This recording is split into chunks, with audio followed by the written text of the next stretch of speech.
18 years ago, a rich boss fired a poor father in public. Everybody watched. Nobody helped. A small girl saw her. Papa on the floor. Her heart broke that day. She made a promise. She will read. She will work. She will rise. Today, she is back. She is sitting in his chair. And now, the cleaner's daughter will speak. Subscribe now. This story will change how you see people. The sun was just rising over the city. Tall buildings shined like mirrors. Cars moved fast on the road. People hurried to work. Inside Megacorp, the lobby was already busy. Workers walked with files in their hands. Some talked on phones. Some checked their watches. Mr. Ade pushed his small cleaning cart. It made a soft sound on the floor. Inside it were a mop, a bucket, and an old cloth. The cloth had been washed many times. Its color was almost gone. Mr. Ade cleaned the glass door slowly. He moved his hand with care. He liked the door to shine. He believed clean work showed respect. His shirt was old but neat. His shoes were worn but clean. His face showed lines of hard work, but his eyes were calm. For 6 years, he worked here, morning and night, rain or sun. He never came late. He never shouted. He never begged. Some workers knew him. Some did not. To many, he was just the cleaner. A young guard passed by. "Good morning, Papa Ade," the guard said. Mr. Ade smiled. "Good morning, my son," he replied. He bent to clean the floor near reception. At that moment, a woman rushed past him. She held a cup of coffee. She slipped a little. The coffee spilled. A small brown stain stayed on the floor. "Oh," the woman said and walked away. She did not look back. Mr. Ade saw the stain. He turned his cart toward it. He was about to clean it. Then everything changed. A black car stopped outside the building. 2 strong guards stepped out. They stood straight. Whispers moved through the lobby. "He is here. The boss is here." Mr. Davies walked in. He was tall. His suit was sharp. His shoes shined. His face looked hard. Workers stopped walking. They lined up. "Good morning, sir." "Welcome, sir." Mr. Davies did not smile. He walked fast. "Do your work," he said. "I don't pay you to greet me." Silence filled the lobby. Mr. Ade lowered his head. He pushed his cart back a little. Mr. Davies stopped near reception. His shoe touched the coffee stain. He looked down. "What is this?" he shouted. Everyone turned. The manager ran forward. "Yes, sir." "Who cleaned this place?" Mr. Davies asked. The manager looked around. His eyes landed on Mr. Ade. "Sir, the cleaner." "Mr. Ade," Mr. Davies pointed. "Call him." Now, Mr. Ade felt his heart beat fast. He walked forward. His hands shook. "Yes, sir," he said softly. Mr. Davies looked at him closely, from his head to his shoes. "Are you blind?" Mr. Davies shouted. "Is this how you clean?" Mr. Ade felt pain in his chest. "I am sorry, sir," he said. "I was about to clean it." "No," Mr. Davies said. "You are not." People gathered closer. Phones came out. Cameras started recording. "You are finished," Mr. Davies said. "In front of everyone." "I fire you." Mr. Ade froze. "You are useless," Mr. Davies added. "I don't need trash in my company." A soft sound moved through the crowd. Some gasped. Some smiled. Some said nothing. Mr. Ade tried to speak. No sound came. He slowly reached for his ID card. The card shook in his hand. It slipped and fell. It landed near Mr. Davies' shoe. Mr. Davies kicked it away. "Get out," he said. Mr. Ade bent to pick it up. His knee touched the floor. For one moment, it looked like he would kneel. He stopped. He stood up straight. "I worked here with honesty," he said. His voice was low but clear. "But God sees all." Mr. Davies turned his back. At that moment, the glass door opened. A small girl walked in. She wore a blue school dress. Her shoes were brown and dusty. A school bag hung on her back. Her name was Amina. She came to see her father. She needed transport money for school.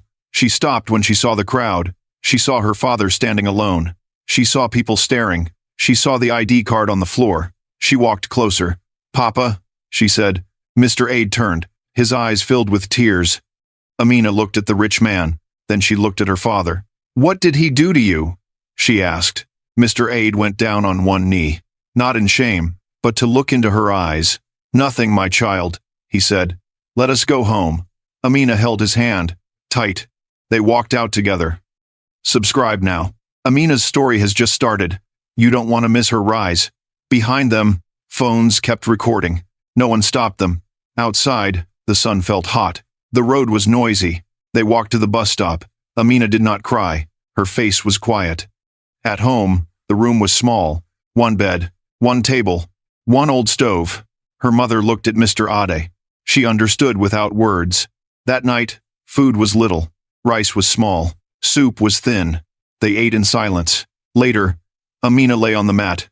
She looked at the roof. Water drops fell into a bowl. She remembered the lobby, the shouting, the fall. Her heart burned. She sat up. "Papa," she said. "Why was he so proud?" Mr. Ade sighed. "He has money," he said. "We do not." She shook her head. "That is not right." Mr. Ade touched her hair. "This world is hard," he said. "But education is land they cannot take." Amina looked at him. Her eyes were strong. "I will read," she said. "I will work. I will rise." Mr. Ade smiled. Tears fell from his eyes. Outside, rain fell harder. Inside that small room, a promise was born. Far away, in a big office, Mr. Davies laughed with his friends. He forgot the cleaner. He forgot the child. But life did not forget. The next morning came slowly. The rain had stopped, but the air was heavy. Water stood in small pools outside the house. Roosters crowed in the distance. Mr. Ade woke up early. As always, his body moved before his mind. He reached for his work shirt. Then he stopped. There was no work. He sat on the edge of the bed. His shoulders dropped. The room felt smaller than before. His wife watched him. She did not rush him. She knew this pain. "We will survive," she said softly. "God did not bring us this far to leave us." Mr. Ade nodded. "I know," he said, "but it still hurts." Amina woke up and sat quietly. She tied her hair. She packed her books. "Papa," she said, "I can walk to school today." Mr. Ade looked at her. "No," he said. "You will take the bus." He picked up a small tin from under the bed. Coins rattled inside. Very few. He poured them into his hand. He counted twice. Then he smiled and gave them to her. "Study well," he said. She hugged him, long and tight. At school, Amina sat in front. She listened more than before. She wrote every word. Her teacher noticed. "You look serious today," the teacher said. "I have work to do," Amina replied. Back home, Mr. Ade went out. He wore simple clothes. He carried no pride, only hope. He walked through the market. He asked for work. Some people turned away. Some laughed. Some said, "Come back tomorrow."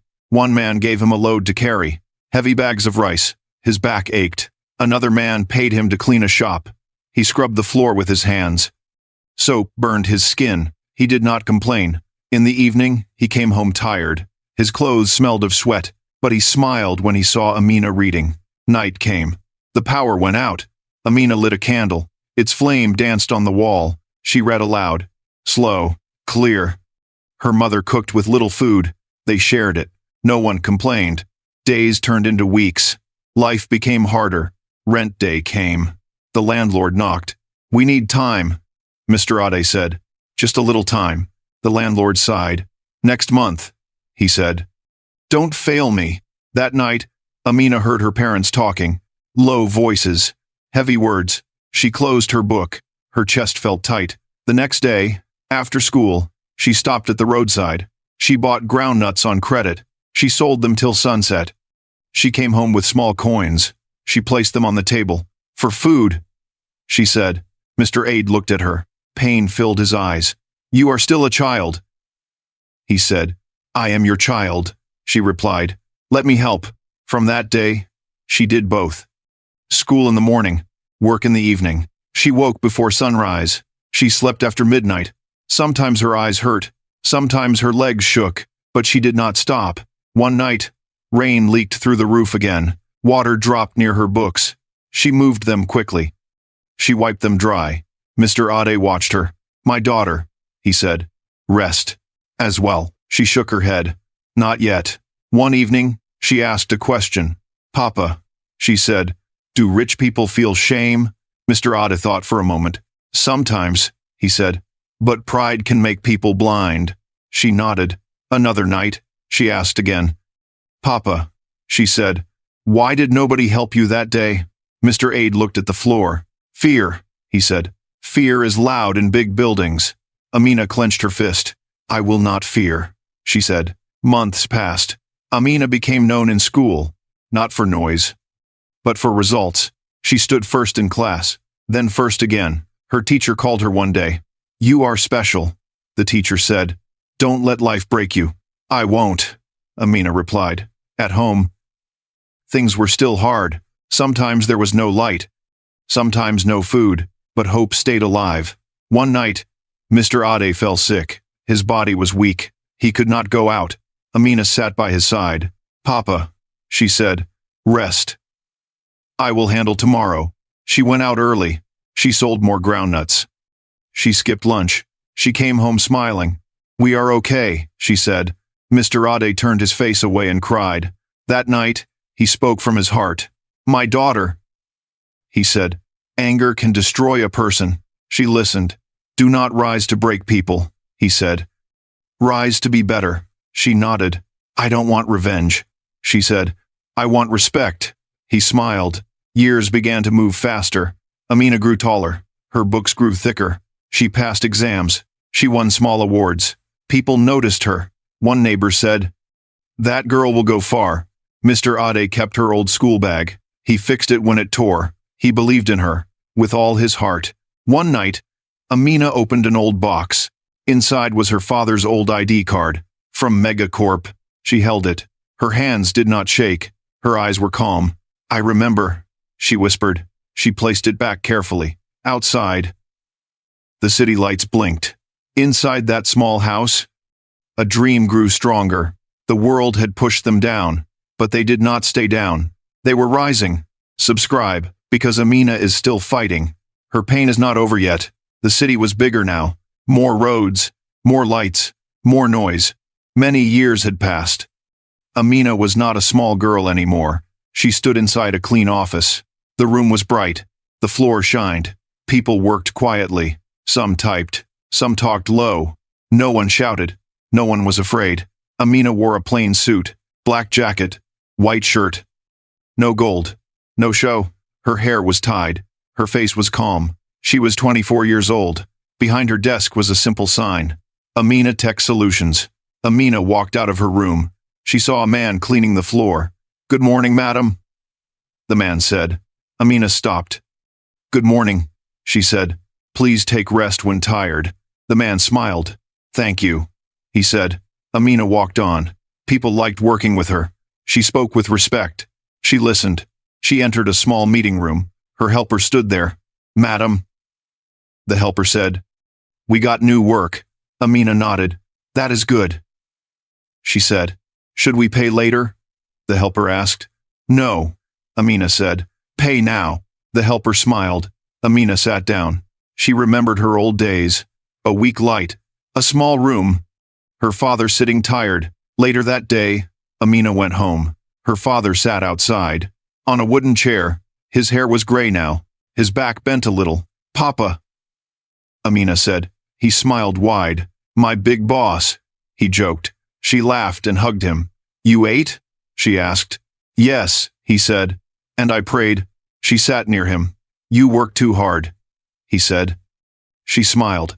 You taught me, she said. He nodded. In the evening, Amina went back to work.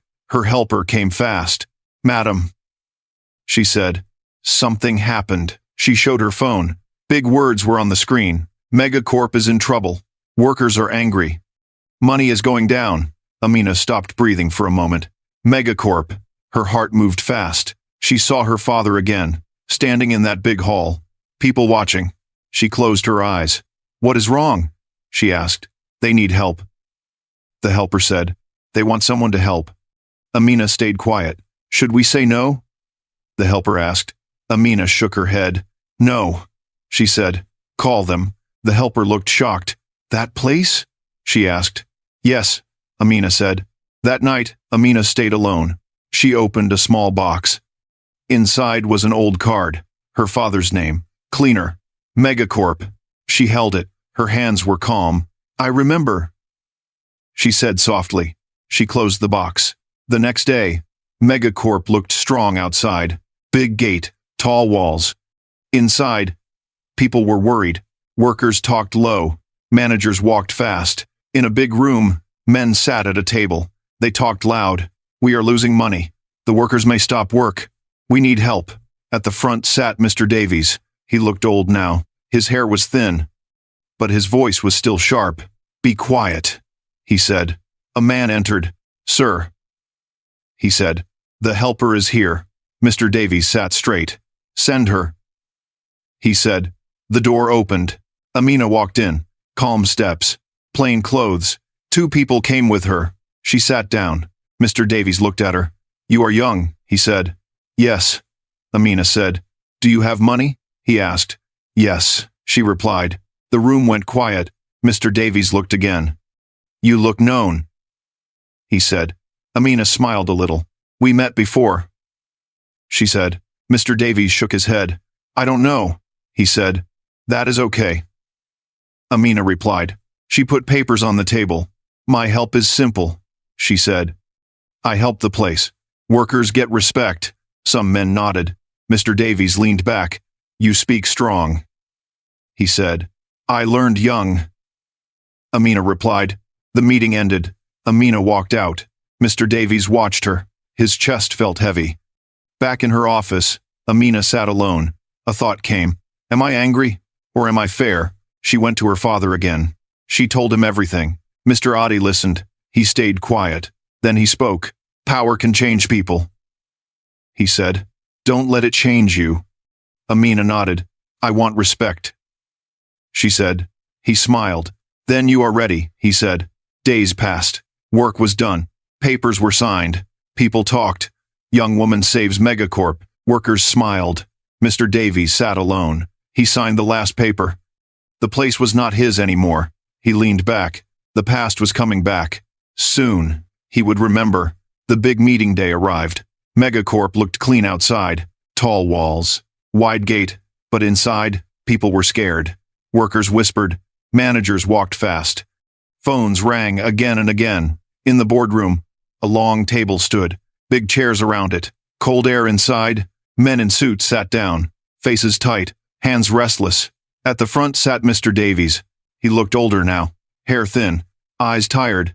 But his back was still straight. His voice still hard. We must fix this, he said.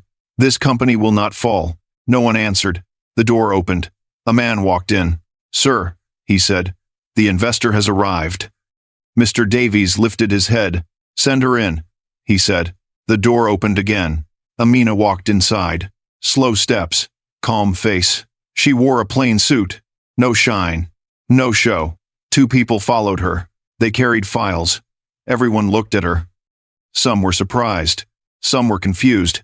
Mr. Davies stared at her. She walked to the chair. She sat down. No fear. Mr. Davies spoke first. You are young, he said. This is serious work. Amina looked at him. Yes, she said. Do you know where you are? He asked. Yes, she replied. This company is not a toy, he said. I know, she said. Some men looked at each other. Mr. Davies leaned forward. Do you have money? He asked. Yes, Amina said. The room went quiet. Mr. Davies looked at her again. Longer this time. Something moved inside him. You look familiar. Amina gave a small smile. We met before, she said. Mr. Davies shook his head. I don't remember, he said. That is okay, Amina replied. She opened a file. My offer is clear, she said. I help the company. Workers get paid. Workers get respect. A man at the table nodded. Another man spoke. We need help, he said. Mr. Davies raised his hand. Wait, he said. He looked at Amina again. Why do you care about workers? He asked. They are easy to replace. The room went quiet. Amina did not shout. She did not shake. She stood up. Because workers are people, she said. They clean. They guard. They build. She paused. When they fall, the company falls.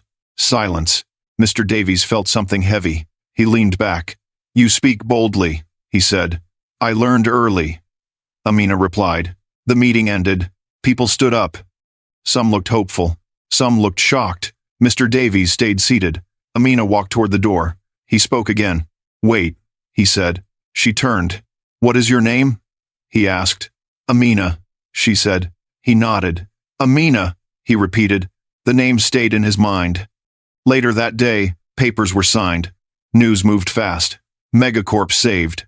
New investor steps in. Workers calm again. Workers smiled. Some cried. Outside, cleaners hugged guards. Hope returned. Inside his office, Mr. Davies sat alone. He held a paper. Control was changing. His hands shook. That night, he could not sleep. He walked around his big house. Quiet halls. Cold rooms. A face came to his mind. A small girl. Big eyes. He shook his head. "No," he said. The next day, another meeting was called. Board members sat again. Mr. Davies looked tired. Amina walked in again. This time, she stood. "I now own the chair," she said calmly. The room froze. Mr. Davies stood up.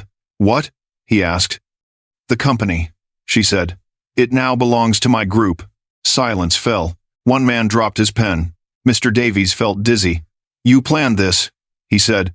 "I worked for this," Amina replied. She walked to the head chair. She did not sit yet. She looked at Mr. Davies. "Do you remember now?" she asked. He stared at her. "No," he said. Amina took a breath. She reached into her bag. She pulled out an old card. She placed it on the table. Slow, it slid toward him. Mr. Davies looked down. The card was old. The edges broken. He picked it up. Mr. Aid. Cleaner. Megacorp. His hands began to shake. The room stayed silent. Amina spoke. "Years ago," she said. "A poor man cleaned this place." She paused. "You shouted at him. You fired him. You shamed him." Mr. Davies' face turned pale. A memory hit him. The lobby. The stain. The shouting. The man on the floor. The small girl. He dropped the card. His voice was weak. "That was... you?" "One." "Yes," Amina said. "That man was my father." The board members gasped. Mr. Davies sat down slowly. "I didn't know," he said. "You didn't care," Amina replied. She did not shout. She did not smile. She just spoke. "Today," she said, "I sit where you sat." She moved to the chair. She sat down. The power changed. Mr. Davies looked small now. The room felt different. Amina looked around. "This company will change," she said. "No worker will be shamed here again." She stood up. "Meeting is over." People stood slowly. Some looked at Amina with respect. Mr. Davies stayed seated. His head was low. The past had caught him, and the next day, the whole world would know. The news moved fast across the city. People talked in buses. People talked in markets. People talked at work. Megacorp has changed hands. A young woman owns it now. She is the cleaner's daughter. Workers walked into the building with mixed hearts. Some felt hope. Some felt fear. They remembered the old days. Shouting. Insults. Public shame. That morning, Megacorp looked different. The lobby was clean, brighter than before. A small stage stood near the front desk. Chairs were placed in rows. Microphones stood ready. Cameras waited. Reporters whispered. "This story is big. This story is painful." Security guards stood quietly. No shouting. No pushing. Amina arrived. She walked in slowly. Her steps were calm. She wore a simple dress. No gold. No shine. Her face showed strength, not pride. Behind her walked Mr. Ade. He wore a clean shirt, simple trousers, old shoes, but his head was high. Workers noticed him. Some gasped. "That is him, the cleaner." Old memories came back. Some workers looked down. Some felt shame. Amina helped her father to the front row. She asked him to sit. He hesitated. "Sit, Papa," she said softly. He sat. Amina walked to the microphone. The room slowly went quiet. Even the cameras stopped moving. She took a breath. Her voice was clear. "Many years ago," she said, "in this same building, a poor father was fired in public. People listened. He was shouted at." She continued. "He was insulted." She paused. People watched. Nobody helped. The silence grew heavy. "That man is my father." A soft sound moved through the crowd. Mr. Ade sat still. Amina continued. He cleaned this place every day. Early mornings, late nights. She looked around the lobby. He worked with care, with honesty. Her voice stayed calm, but he was treated like nothing. Some workers wiped their eyes.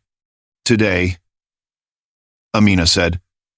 Today, today, today, today, today, today, today, today, today, today, today, today, today, today, today, today, today, today. My company saved Megacorp from falling. Cameras flashed. But saving a building is not enough, she added. She lifted her hand. We must save people too. People nodded. From today, she said, no worker here is trash. End quote. Applause started. Slow, then louder. Cleaner, guard, office helper. She pointed gently. All jobs matter. The clapping grew strong. Amina raised her hand again. One more thing, she said. The room went quiet again. She turned to the side. Mr. Davies, she called. All eyes moved. Mr. Davies stood near the wall. No guards, no power. His shoulders were low. I will not fire you in public, Amina said. I will not insult you. Murmurs spread. I only ask one thing, she said. Mr. Davies swallowed hard. What is it? He asked. Amina pointed to her father. Look at him, she said. Tell him the truth. The room froze. Cameras zoomed closer. Mr. Davies walked forward. Each step felt heavy. He stopped in front of Mr. Ade. For the first time, he looked small. His voice shook. Mr. Ade, he said. I was proud. His head bent. I was cruel. His hands trembled. I treated you badly, he said. I was wrong. Tears filled his eyes. Please forgive me. Mr. Ade looked at him. His own eyes were wet. He stayed silent for a moment. Then he spoke. I forgive you, he said softly. I leave you in God's hands. The room stayed silent. Then clapping began. Deep, strong. Some workers cried openly. Reporters typed fast. Cameras flashed again. That same week, changes began. Cleaners got new uniforms, strong shoes, name tags. Guards got chairs, rest time. Workers got paid on time. Every month, shouting stopped. Fear left. Respect entered. Days passed. Megacorp felt new. People smiled at work. They greeted each other. A new sign was fixed outside. Aid Mega Holdings. Workers gathered around it. Some clapped. Some cried. Amina stood beside her father. You see, Papa? She said. They respect workers now. Mr. Ade nodded slowly. Yes, he said. Respect changes everything. One evening, Amina and her father stood on the balcony. The city lights shone below them. Cars moved like small stars. Papa, Amina said, your shame did not kill you. She held his hand. It pushed me. Mr. Ade smiled. My daughter, he said. God lifted us in his own time. They stood quietly. The city breathed, and the lesson stayed clear. Never laugh at the poor. The child you mock today may become the voice you fear tomorrow. Respect every worker. Without them, no empire can stand. Subscribe now. Amina's story proves one thing. Respect the poor, or one day they will stand above you.